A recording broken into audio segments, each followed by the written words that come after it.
ជនជាតិជីវិតជាជនជាតិដែលមានភាពឆ្លៀសវៃជាងគេនៅលើលោកចំនួនប្រជាជនជីវិតមានតែ 0.3% ប៉ុណ្ណោះនៃចំនួនប្រជាជនពិភពលោកតែបានក្តោបក្តាប់ទ្រព្យសម្បត្តិជាង 30% នៃពិភពលោកទាំងមូលមហាសេដ្ឋីដែលមានជាងគេនៅលើលោក40នាក់មាន18នាក់ជាជនជាតិជីវិតទៅហើយ Mark Zuckerberg មេរបស់ Facebook ក៏ជាជនជាតិជីវិតដែរខាងក្រោមនេះជាគតិបណ្ឌិតទាំង10យ៉ាងដែលជនជាតិជីវិតបន្សល់ទុកឲ្យអ្នកជំនាន់ក្រោយទី1ទឹកថ្លាមួយកែវអាចក្លាយជាទឹកកខ្វក់នៅពេលដែលស្រក់ទឹកខ្មៅចូលមួយដំណក់តែទឹកកខ្វក់មិនអាចប្រែជាទឹកថ្លាបានទេនៅពេលដែលទឹកថ្លាស្រក់ចូលមួយដំណក់ទី2នៅពេលដែលអ្នកឡើងភ្នំត្រូវធ្វើល្អជាមួយអ្នកដទៃព្រោះនៅពេលដែលអ្នកចុះមកវិញអ្នកនឹងអាចជួបពួកគេទី3នៅក្នុងโลกនេះមានរបស់3យ៉ាងដែលគេដណ្ដើមមិនបាន1គឺចំណីដែលលេបចូលទៅក្នុងពោះហើយ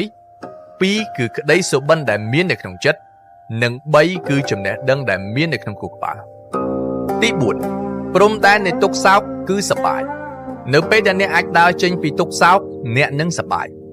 ហើយនៅពេលដែលអ្នកឆ្លក់វង្វេងនឹងការសប្បាយអ្នកនឹងជួបទុក្ខសោកទី5នៅពេលយប់ម៉ោង12គេលេងពិនរំខានអ្នកកុំខឹងគេ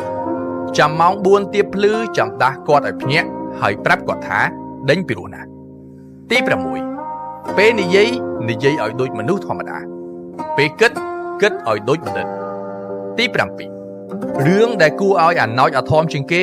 គឺមនុស្សរវល់តែច្រណែននឹងជីវិតអ្នកដទៃភ្លេចរស់នៅជីវិតខ្លួនឯងទី